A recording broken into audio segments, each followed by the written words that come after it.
সে 2008 সালেও নির্বাচন করতে পারেনি।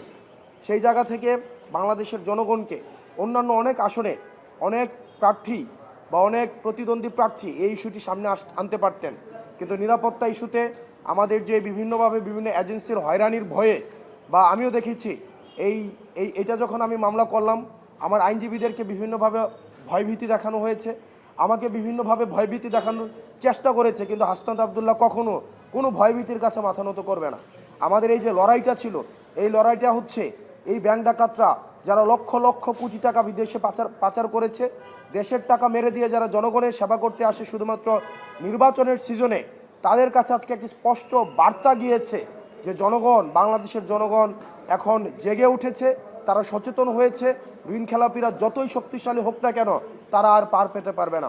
ইনশাআল্লাহ আমরা বিশ্বাস করি 12 তারিখে জনগণের ভোটে নির্বাচিত হয়ে আমরা ঋণ খেলাপিদের জন্য